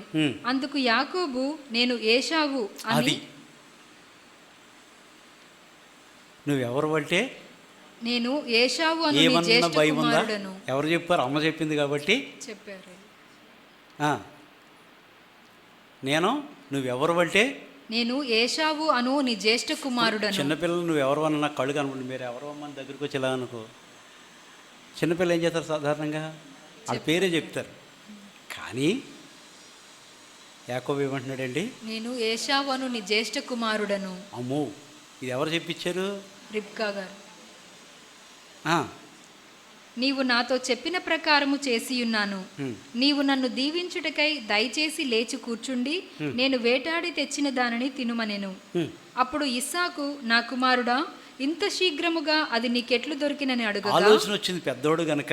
ఎంత కళ్ళు కనపడుతుంది, జ్ఞానం లేదా నీకు? ఇంత తొందరకి ఇది ఎలా దొరికింది? ఎప్పుడు అడవికి వెళ్ళావు? ఎక్కడెక్కడ తిరిగావు? పాపం నా కొరకు ఇంత ప్రయాసపడి తెచ్చావా? ఇంత నీకు ఎంత తొందరగా దొరికెనని అడుగగా ఆ, అతడు, నీ దేవుడైన యెహోవా నా ఎదుటికి దాన్ని రప్పించుట అబ్బో. చేతనే. చేసేదంతా ఇక్కడ పేరు నీ దేవుడే దాన్ని నా ఎదుటికి రప్పించారు. అందుకే ఇంత తొందరగా వచ్చాను. అప్పుడు ఇస్సాకు, నా కుమారుడా, నీవు ఏశావను నా కుమారుడవో కావో నిన్ను తడివి చూచెదను, దగ్గరకు రమ్మని చెప్పాను. అది కొంచెం డౌట్ వచ్చింది. ఆయన సరే ఒకసారి చూశాడు. ఎందుకంటే ఆయన నున్నగా ఉంటాడు, ఈయనేమో రోమము గల ఈ యొక్క శరీరంతో ఉంటాడు కనుక చూద్దామని చెప్పి. ఎందుకంటే ఇతను నున్నగా ఉంటాడు, ఆయన కొంచెం రోమాలు ఉంటాయి. ఏశావు నా కుమారుడు కావో తడివి చూస్తానని చెప్పి పాపం తండ్రి పిలిస్తే తండ్రిని తల్లి కొడుకు మోసం చేసేసాడు. అవునా కదా? అంతే కదా? అంటే ఆమె భర్తనే మోసం చేసింది, ఈయన తండ్రిని మోసం చేశారు. ఇదంతా దేవుని ప్రణాళిక. కానీ రోమపత్రిక చదివితే మనకు అర్థమవుతుంది. ఒకరు ద్వేషించబడ్డ ఒక ఏశావుని ద్వేషించిన యాకోబుని ప్రేమించుతని అంటే అక్కడ దేవుడు తప్పు చేసినట్టు కాదు. లేఖనాలు ఏం చెప్తున్నాయి మనం నేర్చుకోవటానికి ఇవన్నీ మన యొక్క ఆత్మీయ జీవితం మేలుల కొరకు. కాబట్టి మనం ఎప్పుడు కూడా పురుగులు మన జ్ఞాపకం చేసుకోవాలి. మనం ఎవరు? ప్రభువా, నేను ఎంతటి వాడును? దావీదు వలె నేను ఎంతటి వాడును? నా కుటుంబము ఏ పాటిది? ఎంతగా నీవు నన్ను హెచ్చించుటకు గొర్రెల దొడ్డులో గొర్రెలు కాయించిన నన్ను ఇశ్రాయేలుకి రాజుగా చేసినటువంటి నీ కీర్తి ఎంత గొప్పది. నీ ఆశీర్వాదం ఉండాలి ఆయన. ఇది అంత వద్దు నాకంటే ఆయన ఆశీర్వాదం కోరుకోవాలి మనం. హల్లెలూయా. అయితే తడువు చూడటానికి రమ్మన్నాడు. యాకోబు తన తండ్రి అయిన ఇస్సాకు దగ్గరికి వచ్చినప్పుడు అతడు అతని తడివి చూచి, స్వరము యాకోబు స్వరము గాని. అమ్మో, ఎంత మాట మార్చినా స్వరము తెలిసిపోతుంది. మనం అప్పుడప్పుడు ఏ షేలో కూడా యాకోబు స్వరాలతో మాట్లాడాలనుకుంటూ ఉంటాం. స్వరము యాకోబు స్వరము గాని చేతులు ఏశావు చేతులే అనెను. యాకోబు చేతులు అతని అన్నయ్యైన ఏశావు చేతుల వలె రోమము గలవైనందున ఇస్సాకు అతనిని గుర్తుపట్టలేక అతనిని దీవించి, ఏశావు అను నా కుమారుడవు నీవేనా అని అడుగగా యాకోబు నేనే అనెను. అదిగో, నీ దేవుడే నా దగ్గరికి దాన్ని రప్పించాడు. దేవుని స్తోత్రం. ఏంటండి ఎంత తొందరగా ఎందుకు వచ్చి దొరికిందంటే నీ దేవుడైన యెహోవాయే, నీ దేవుడే నీకు కావాలని ఆశతో నా దగ్గరికి పంపించేశాడు. చూసి ఏం చేశాడండి? తిన్నాడో తిని దీవించాడు. దీవించినట్టునో అంతటా అతడు, అది నా యొద్దకు తెమ్ము, నేను నిన్ను దీవించినట్లు నా కుమారుడు వేటాడి తెచ్చినది తిందుననెను. అతడు తెచ్చినప్పుడు అతడు తినెను, ద్రాక్షారసము తేగ అతడు త్రాగెను. తరువాత అతని తండ్రి అయిన ఇస్సాకు, నా కుమారుడా, దగ్గరకు వచ్చి నన్ను ముద్దు పెట్టుకోమని అతనితో చెప్పెను. అతడు దగ్గరకు వచ్చి అతని ముద్దు పెట్టుకొనెను. అప్పుడు అతడు అతని వస్త్రములను వాసన చూచి అతన్ని దీవించి ఇట్లనెను, ఇదిగో నా కుమారుని సువాసన యెహోవా దీవించిన చేని సువాసన వలెనున్నది. ఆకాశపు మంచును భూసారమును విస్తారమైన ధాన్యమును ద్రాక్షారసమును దేవుడు నీకు అనుగ్రహించుగాక. జనములు నీకు దాసులగుదురు, జనములు నీకు సాగిలపడుదురు. నీ బంధుజనులకు నీవు ఏలికవయ్యుండుము. నీ తల్లిపుత్రులు నీకు సాగిలపడుదురు. నిన్ను శపించువారు శపింపబడుదురు, నిన్ను దీవించువారు దీవింపబడుదురుగాక. ఇస్సాకు యాకోబును దీవించుట అయిన తరువాత యాకోబు తన తండ్రి అయిన ఇస్సాకు ఎదుట నుండి బయలుదేరి వెళ్ళిన తక్షణమే అతని సహోదరుడైన తిరిగి అమాయకుడు తిరిగి వచ్చాడు. ఈయనకి దీవెన అయిపోయింది, ఆయన తినేసాడు, కడుపు నిండిపోయింది ఆయనకి.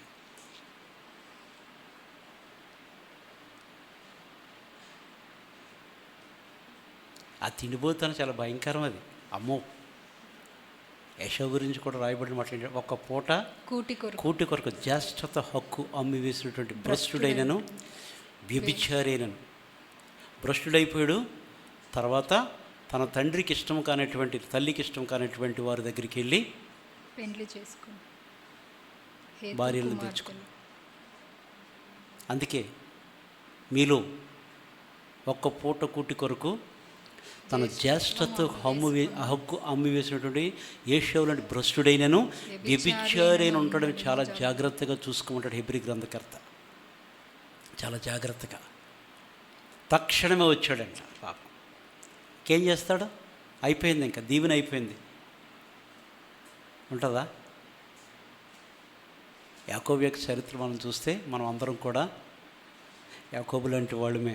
మోసగాడు, పురుగు వంటి వాడు, గుర్తుపెట్టుకోవాలి. ఇవాళ నుంచి లోపల అనుకుంటామండి నేను ఒక పెద్ద పురుగుని, కానీ పురుగుకి దేవుడు రూపం ఇచ్చాడని చెప్పి మనం ఏం చేయాలంటే అండి, సహాయం చేస్తున్నాడు, బలపరుస్తున్నాడు, తోడుగా ఉంటాడు. నేను నాలాంటి వాడు, నేను ఎంత దేవుని సహాయం ఉంటే కొండలను కూడా పొడి చేయగలరంట, పిండి చేయగలరు.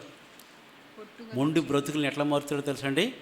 నురిపిడి మ్రానుగా, కక్కులు పెట్టబడినటువంటి క్రొత్తదైన నురిపిడి మ్రానుగా దేవుడు మారిస్తే ఎట్లా ఉంటుంది? ఇర్మియా గ్రంథం చూడండి, ఒక మాట చూపిస్తాను.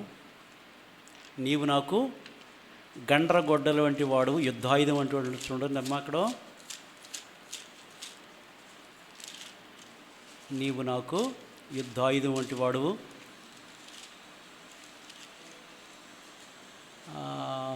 చూడండి 20 వచ్చిన అంటే 51:20 చూడమ్మా.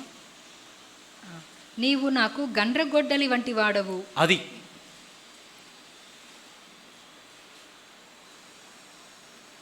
దేవుడు ఎట్లా వాడుకుంటాడంటే అండి, గండ్రగొడ్డలు తెలుసా మీకు ఎవరికైనా? గండ్రగొడ్డలు వంటి వాడవు, యుద్ధాయుధము వంటి వాడవు.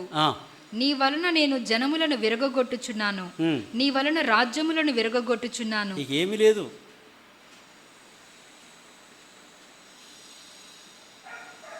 నీ విశ్వాసము ఎదుట అన్నీ కూడా పటాపంచలైపోతాయి. అగ్ని 7 అంతలు ఉంది. షడ్రకు, మేషకు, అబేద్దును విశ్వాసం ముందు తుస్సుమంది. తెలీదా? అని నవ్వుతారేంటి ఆయన చూసి? 7 అంతలు అగ్ని వారి ముందు వారి విశ్వాసము ద్వారా అగ్ని బలములను చల్లార్చారంటే నీళ్ళిపోయలేదు, ట్యాంకర్లు తీసుకొచ్చి అగ్ని బలములను చల్లార్చారు. ఎందుకంటే దేవుడు వారి విశ్వాసాన్ని బట్టి వచ్చేసాడు అగ్నిలోకి.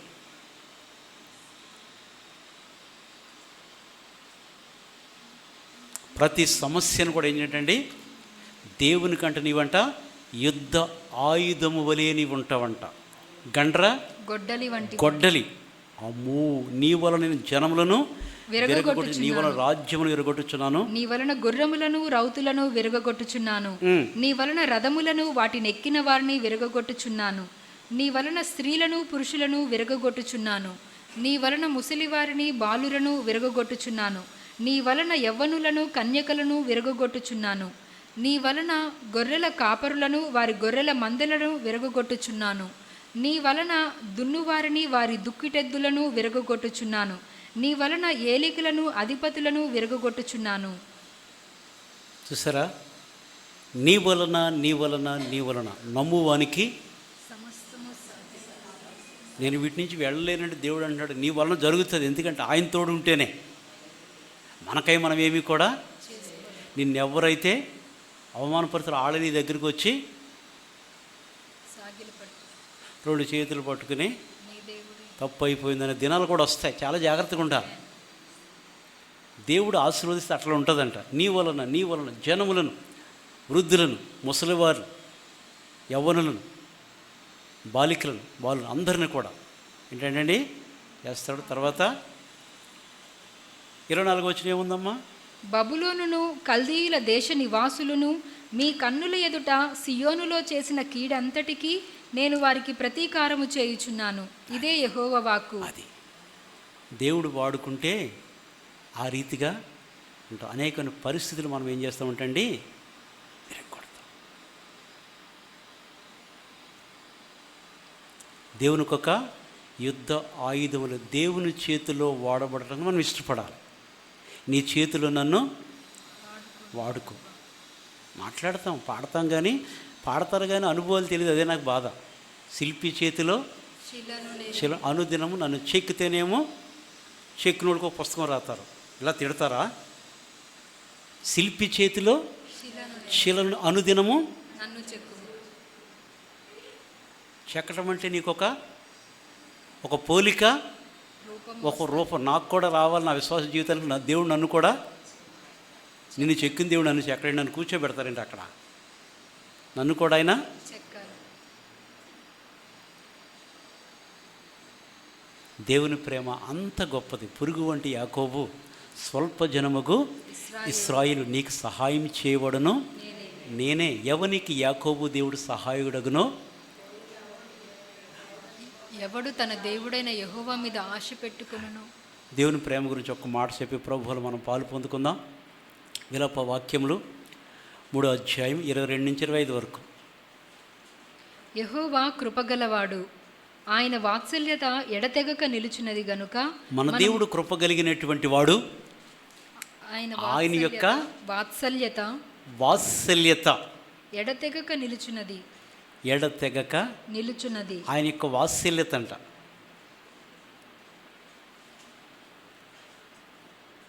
దేవుని యొక్క వాత్సల్యత ఎడతెగక నిలుచున్నది. ఎడతెగనటువంటి దేవుని కృప నీ ఎడల నా ఎడల అనుదినము కూడా ఆయన కృప నిలుచుచున్నది. కృప అయింది. హల్లెలూయా, హల్లెలూయా.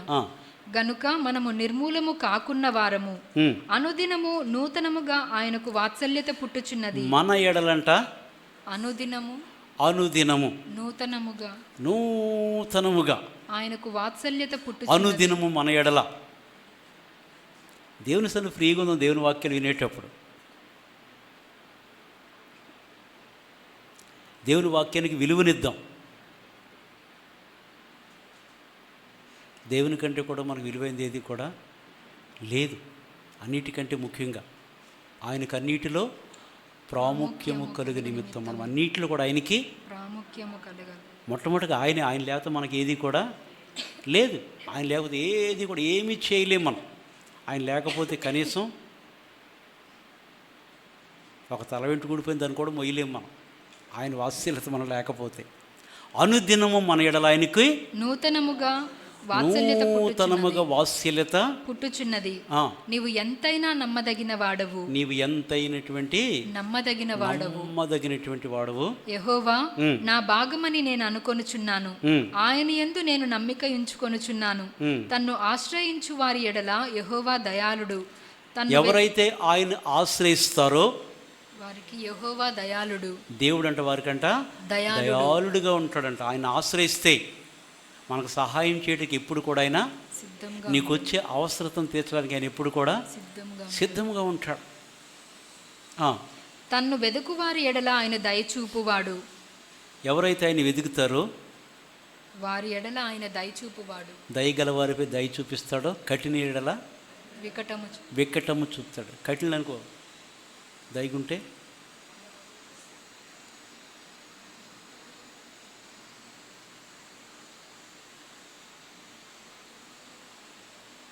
యెషయా 57, 54, 7-8 వచనాలు చదవమ్మా. నిమిష మాత్రము నేను నిన్ను విసర్జించి తిని గొప్ప వాత్సల్యముతో నిన్ను సమకూర్చెదను. గొప్ప వాత్సల్యముతో నిన్ను సమకూర్చే దేవుడు. తర్వాత 8వ వచనం, మహోద్రేకము కలిగి నిమిష మాత్రము నీకు విముఖుడనైతిని, నిత్యమైన కృపతో నీకు వాత్సల్యము చూపుదును అని.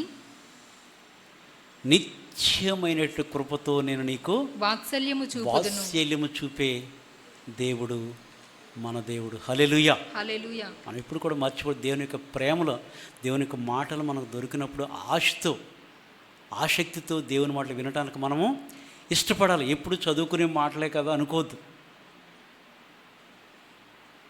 రోజు తినగా పూట తినకపోతే ఏమని అనుకుంటాం మనం. భోజనం ఒక్కరోజు తినకపోతే ఏమవుతుంది అనుకుంటాం. కడుపు ఆగుతుందా?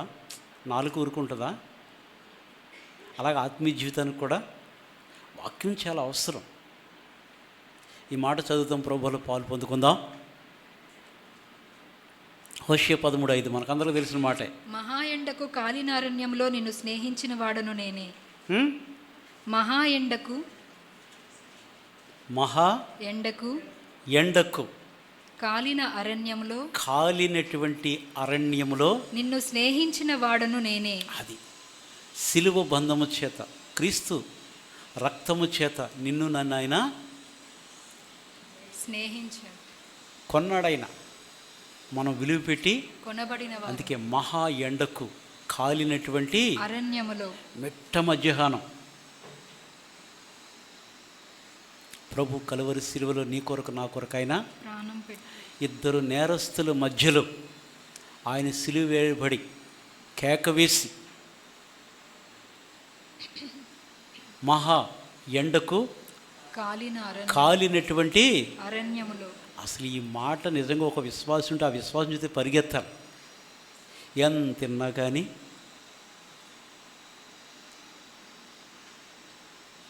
ఇంత గొప్ప ప్రేమ ఎవరైనా చూపిస్తారా? మహా ఎండకు కాలిన అరణ్యములో. ఎండ బాగుంది కదా, ఆ వరండాలో గంట నిలబడమని ఎవరన్నా అన్నాం అనుకో, నేను ఎందుకు నిలబడాలి, నేను ఎందుకు అంటారు అనరా?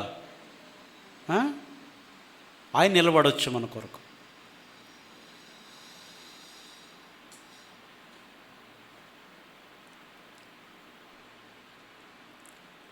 ప్రకటనలో ఉన్న సంఘం ఏం సంఘం అమ్మది? 3:20 లవోదికీయ సంఘం అంట. ప్రభు బయటుండి తలుపు తట్టుచున్నాను, నేను తలుపు నొద్ద నిలుచుండి తట్టుచున్నాను. 3:20. అవును అంకుల్. ఎవడైనను నా స్వరము విని తలుపు తీసిన ఎడలా.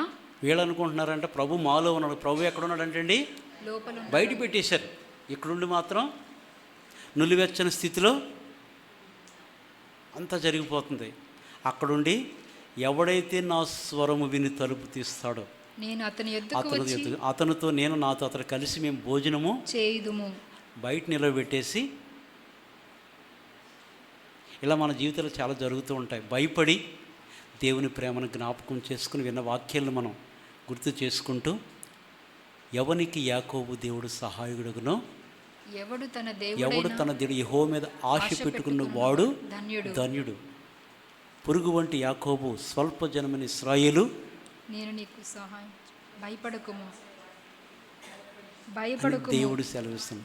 పురుగు వంటేటువంటి వారు ఆయనను ప్రభు మనల్ని కరుణించి తన కుమారులుగా తన కుమార్తెలుగా చేసుకున్నాడు. యాకోబు యొక్క జీవితం అంతా కూడా మోసమే, కానీ యాకోబుని దేవుడంట ఇశ్రాయేలుగా మార్చాడంట. హల్లెలూయా.